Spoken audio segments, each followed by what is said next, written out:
There's one thing you did in your bathroom today that feels completely normal to you, but it would disgust a Japanese person, and you have no idea why. The cleaner you think your bathroom is, the more likely you are to be guilty of at least 3 of these without realizing it. I'm going to show you 11 everyday bathroom habits that Japan considers genuinely disgusting, and according to modern science and bathroom hygiene, they have a point. The first habit is something you most likely do every day, and it turns your bathroom into an invisible cloud of bacteria that lands on every surface in the room, including your toothbrush. And habit number 11 is the one Japanese people would fix in your bathroom before anything else, because it's the reason mold keeps coming back in the corners of your bathroom no matter how much you scrub until you fix this one habit. The first habit is about what you do the second before you flush. Most people in the West flush with the lid wide open, or their toilet doesn't even have a lid they use. Japanese households treat closing the lid as basic bathroom etiquette, on the same level as washing your hands, and kids learn it early. This is because every flush sends up a fine spray of water droplets, and researchers who measured the spread found those droplets travel almost 3 feet in every direction from the bowl. You won't see any of it, but a thin, invisible mist lands on everything within arm's reach of the toilet every time you push that handle. Your sink edge picks up a layer. The top of the tank picks up a layer. So does the towel on the door and the floor around your feet. It dries there and sits there until someone wipes it down, which for most people is once a week if they're on top of it. So you've got 6 days of buildup between cleanings with a new layer added every single flush. In Japanese bathrooms, the lid goes down before the button gets pressed. Nobody thinks of it as an extra step, it's just how you finish using the toilet. Closing the lid takes about a second and it stops the spray before it can reach anything else in the room. If you don't bother, that mist is settling on the exact thing you're about to put in your mouth tomorrow morning. Your toothbrush is sitting on your sink right now with the bristles pointing straight up into the open air, a couple of feet from your toilet, and it's been sitting like that all day. Nobody in a Western bathroom thinks twice about it, but a Japanese friend visiting your place would clock it as gross within the first minute. Every flush from everyone in your household has been dusting those bristles with the mist we just talked about. So tomorrow morning, you're not brushing with toothpaste and water, you're brushing with whatever landed on the bristles overnight, plus the night before, plus the one before that. Japanese toothbrushes live inside a cabinet, a drawer, or under a small plastic cover. The bristles get the same treatment as food, meaning you don't leave them exposed in a room where a toilet flushes several times a day. The fix is a cabinet, a drawer, or a cheap cap that slides over the head. Do the first 2 together, close the lid and cover the brush, and you've already knocked out most of the risk we've covered so far, without really doing anything. That's the first pair. The next one is your bath mat, which is a lot dirtier than it looks. In most Western homes, the bath mat gets thrown in with everything else on laundry day, which for a lot of people means once every 2 or 3 weeks. In Japan, the same mat gets hung up to dry between uses and washed roughly every week. Picture your own bath mat for a second. It's been lying on your bathroom floor since sometime last month. You've stepped onto it wet twice a day, dripping shower water into it, and it sat there in a warm bathroom for the 8 hours between showers. On top, it looks fine and it probably even feels dry when you touch it. That mat is the dampest thing in your entire house. Damp fabric that never fully dries out is the exact environment mold and bacteria want, and the underside pressed flat against the floor gets no airflow at all. If your bathroom has a smell that isn't the toilet, isn't the drain, and doesn't disappear after you clean, that mat is where half of it is coming from. In Japan, the mat comes off the floor as soon as you're done with it. People hang it over the edge of the tub, over a rail, or anywhere it can dry on both sides, and it goes in the wash every week instead of every month. So wash it weekly, and when you're not standing on it, hang it up somewhere both sides can dry out instead of leaving it flat on the floor where it just soaks up more moisture than it lets go of. Now the bath mat is at least something you notice. The fourth habit is something you actively try not to look at.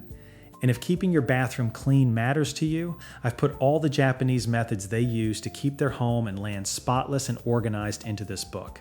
Scan the QR code on screen or click the link in the description to get your copy and transform your home and bathroom while you save money. Now, the next habit involves the thing sitting at the bottom of your shower that you glance at once a week, decide against, and step around. Most people in the West only clear the shower drain when it actually starts backing up, which for a lot of households is months apart. In Japan, the same strainer gets pulled out and rinsed every week, usually with an old toothbrush someone keeps for that one job. Picture the drain in your own shower right now. If you crouched down and lifted the cover, you'd find a matted gray knot of hair and soap scum with something slick sitting on top of it. You know it's there. You've known for weeks. That matted layer is called a biofilm, and it's soap residue, skin oils, hair, and bacteria, all bound together into something water can't just rinse away. Every shower, warm water runs over it, picks up traces of what's growing in there, and puddles around your feet for a second before it goes down. It's also where the mystery bathroom smell tends to come from, the one you keep blaming on the toilet or the bin. Japanese households pull the hair catcher out, rinse it, scrub it with a small brush, and put it back, usually once a week on a set day so it doesn't get forgotten. So once a week, pop the cover off, tip the strainer straight into the bin, scrub it with an old toothbrush and a bit of washing up liquid, and rinse the drain hole itself while you're at it. 2 minutes of work and the smell is gone for good.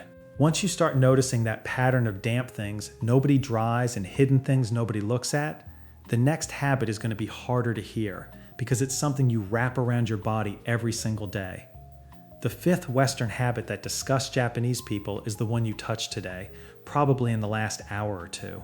Most people in the West use the same bath towel for 3 days, a week, sometimes longer, hanging it back up between showers and grabbing it again in the morning without a thought.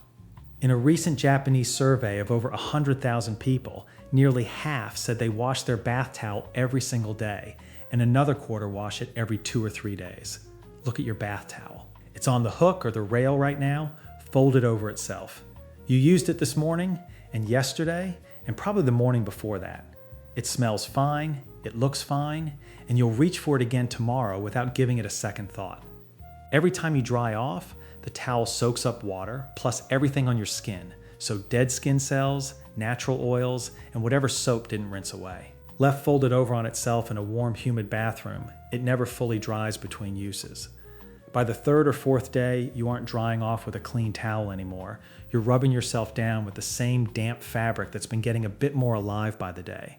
In Japan, a huge share of households swap their bath towel every day, or every 2 to 3 days at the outside. They also hang it somewhere it can dry all the way through, spread out on a rail instead of doubled over on a hook.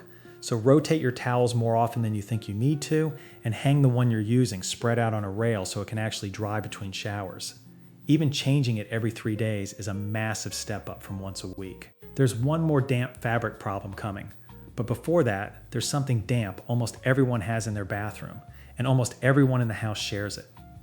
The sixth Western habit that disgusts Japanese people is the little object sitting in a puddle on the edge of your sink or the shelf in your shower. A bar of soap in a shallow plastic dish, shared by whoever lives with you. In Japan, a bar of soap either sits somewhere it can properly dry between uses, or it gets skipped altogether for a pump bottle. A bar of soap sitting in standing water is basically a warm little breeding dish, and most bathrooms have one. Yours is probably sitting in its tray right now with a shallow puddle underneath it. Someone in the house used it half an hour ago, so the bottom is soft and slick, and in a couple of hours someone else will pick it up, run it under the tap, and put it back down in the same puddle. A bar of soap that never gets to dry stays soft and slimy on the underside, and a soap dish full of standing water is a small warm pool in a warm room. So you've got a shared surface being passed from hand to hand and body to body that spends the rest of the day sitting in its own runoff. The soap on the inside is fine. What's on the outside of it after a week of sitting wet is a different question. In Japan, if a bar of soap is used at all, it lives on something that lets air get underneath, so a slotted dish, a magnetic holder, or a proper drainer. In most modern Japanese bathrooms, it's a pump bottle instead.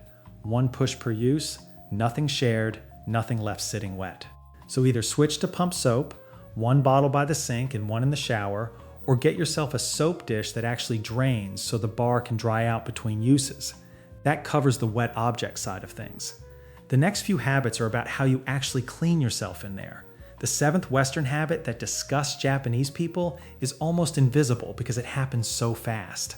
Most people in the West run their hands under the tap for 2 or 3 seconds after using the toilet and skip the soap completely if it was only a quick trip. In Japan, proper hand washing, meaning soap, full coverage, 20 seconds or more, is treated as one of the most basic parts of using any bathroom, and children learn it from the time they can reach the tap. Think about the last time you left a bathroom at home when nobody was watching. You finished up, turned the tap, rinsed for a second or two, shook your hands off, and reached for the door. It didn't feel careless. It felt efficient. Water on its own rinses off the dirt you can see, but it does close to nothing about the thin layer of oil on your skin, and that oil is what lets bacteria stick to your hands to begin with. Soap is what lifts the oil away, which means a 2-second rinse without soap feels like it's doing the job when really it's just making your hands feel wet. Of every habit on this list, this one might be the clearest case of moving dirt around instead of actually getting rid of it. Japanese kids grow up washing their hands for a full 20 seconds or more with soap, and most people carry that habit into adulthood even when they're in a rush. So you already know how to wash your hands properly. The habit isn't learning something new. It's actually doing it every time. Time yourself once, because 20 seconds is a lot longer than it feels.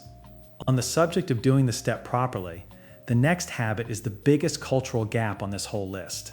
It's about the moment most people in the West think they're getting the cleanest they've been all day. The 8th Western habit that disgusts Japanese people is the one they find genuinely hard to watch. Most people in the West bathe by filling the tub, climbing in, and washing themselves in the water. So soap, shampoo, scrubbing, all of it happening while they soak. In Japan, that order is flipped, and there's no skipping it. You wash your whole body first, sitting on a small stool next to the tub, and you only get in the water once you're already clean. Think about the last time you took a bath. You ran the water, threw in something nice, climbed in, and worked through the whole routine of soap, shampoo, maybe a scrub, all of it while sitting in the tub. By the end, you felt clean, so you pulled the plug and got out. Now think about what that water actually was by the end. You brought a full day of sweat, oil, dust, and whatever chair you sat on at work straight into the bath with you. And then you spent 20 minutes sitting in it while adding soap, dead skin, and shampoo runoff to the mix. The tub didn't wash you. You washed yourself into the tub. In Japan, the bath, or a furo, is only for soaking, never for washing. You clean yourself first, sitting on a stool in the ariba next to the tub, scrubbing every part of your body with soap and rinsing it off with a handheld shower. You only step into the tub once you're completely clean, and the water stays clean enough that in a lot of Japanese homes, the whole family uses the same bath water one after another without anyone thinking twice. That only works because everyone washed before they got in. So swap the order. Shower first, tub second.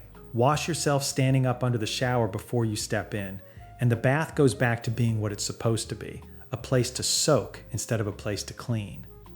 Once you get that Japanese bathing is really about the sequence, the next habit starts to make a lot more sense, because it's the same idea applied to a very different part of the bathroom. The 9th Western habit that disgusts Japanese people is the one most people over here never even question, because it's the only version they've ever known. You use the toilet, you reach for the paper, you wipe, you flush, you're done. In Japan, over 80% of households have a washlet, which is a bidet built straight into the toilet seat, and Japanese people don't see it as a luxury. They see a Western toilet, the kind that only comes with paper, as primitive. You reach for the roll, wipe, and flush. That's the whole routine, and it's the only version most people in the West have ever known. But dry paper doesn't actually clean the way you think it does. It absorbs, it smears, it wipes the surface, but none of that is the same as actually washing an area with water. If you spilled something on your kitchen counter, you wouldn't clean it by dragging a dry napkin across it and calling it done. You'd get water involved. And yet the part of the body that arguably needs the most careful cleaning is the one part most people in the West never introduce water to. In Japan, the washlet is standard, installed in over 80% of homes and normal in most public restrooms.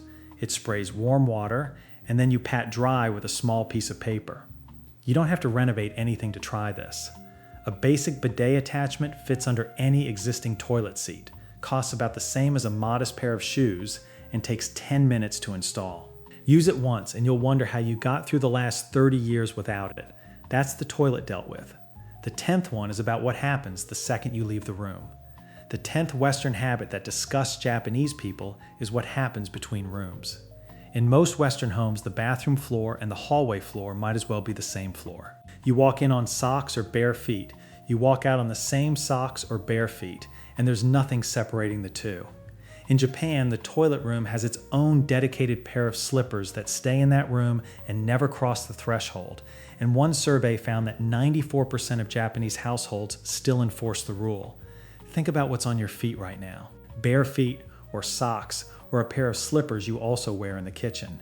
You went to the bathroom this morning in them, you made breakfast in the kitchen in them, and you had your feet up on the sofa in them. This is where habit 1 and habit 10 meet in the middle. The spray from every flush with the lid open lands on the floor around the toilet, along with whatever splashes near the sink and whatever got tracked in on your feet in the first place. Every time you walk out of that room, your feet pick up a small amount of it and carry it straight into your kitchen, your bedroom, and the sofa you sit on for the rest of the evening. Japan sorts this out with a habit so simple it barely feels like one. Bathroom slippers, a pair kept just inside the toilet room, worn only in there, stepped out of every time you leave. Add the Gen Con at the front door and you've got hard lines between outside, inside, and toilet. A spare pair of slippers, sandals, or even a dedicated pair of socks kept inside the bathroom door does the job. Step into them when you go in, step out of them when you leave. 3 seconds each way. That covers 10 of them. The last one is the one that decides whether any of the other 10 actually stick. The final Western habit that disgusts Japanese people is the one that holds the other 10 together. Most people in the West finish a shower, dry themselves off, and walk out, leaving the walls streaming, the floor puddled, the mirror fogged, and the room's humidity through the roof. In Japan, a squeegee, called a weipa, lives in the bathroom, and using it on the walls, glass, and floor after every shower is treated as part of showering, not some extra chore. The ventilation fan then runs for another 15 to 30 minutes on top of that. Think about your bathroom 5 minutes after your shower this morning. The walls were still beaded with water. The glass or curtain was streaked and dripping. The floor around the tub was slick. The mirror was fogged over. You dried yourself off, threw the towel back over the rail, and walked out. And now the room sits like that in a warm, sealed box for the next several hours. Everything we've talked about in the last 10 habits gets worse in exactly those conditions. The bath mat stays damp, the towel doesn't get to dry, the drain sits under standing water, and the soap dish holds its little puddle. Mold in the grout lines and silicone doesn't need much to get going, and a bathroom left wet clears the humidity threshold the second you close the door on the way out. This is also the direct fix for the mold problem. Mold needs standing moisture to get going, and this is the one habit that removes it every single time. In Japan, the bathroom is designed to be dried out after every use. The squeegee lives in the room, and after every shower, the walls, glass, and floor get wiped down. The fan then runs for another 15 to 30 minutes, and in some households, the door only gets closed once the room is dry. Keep a squeegee inside the bathroom. The cheap kind you'd use for a car windscreen works fine. Spend 1 minute wiping down the walls, glass, and floor after each shower, and leave the fan on for at least 15 minutes, or crack a window instead. This is the smallest job on the whole list, and it's the one that holds the other 10 together, because a bathroom that gets to dry out is a bathroom where none of the other 10 habits can compound on each other. So that's all 11.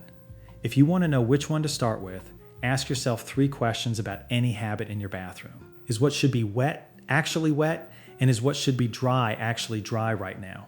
Is anything clean sitting where something dirty could reach it? And would you be comfortable if someone watched you do this? The towel, the bath mat, the drain, and the whole wet room after a shower all fail the first 2 immediately, which is why they're the ones worth starting with tonight. One more thing before you close this. None of these habits feel dirty while you're doing them, and that's the whole reason they've lasted as long as they have. The toothbrush stayed on the counter because that's where you use it. The towel stayed on the rail because it was drying. The lid stayed up because nobody ever told you to close it. The bath was where you washed because that's where the water was. Western bathrooms were built for convenience, and nobody went back and checked what they were actually doing. Japanese ones are built the other way around, so the room stays clean first, and being convenient just happens to come with it.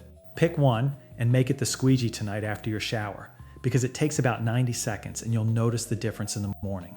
All right. That's it from me. Thanks for watching, and let me know your thoughts in the comments below. Which one of these caught you off guard? Which one were you already doing, right? Let me know, and I'll see you in the next one.